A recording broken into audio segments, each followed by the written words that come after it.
अरे बहुत सतावे राजा माघ का महीनवा। अरे बहुत सतावे राजा माघ का महीनवा। रोजैया लहले हसैया जाड़ा का दिनवा।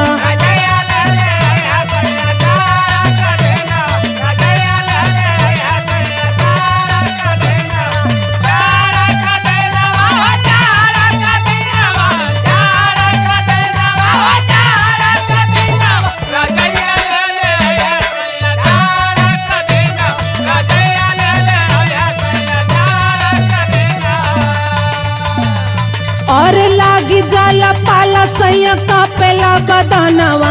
लागी जाला पाला सैया कापेला बदनवा। रोजैया लहले हसैया जाड़ा का दिनवा।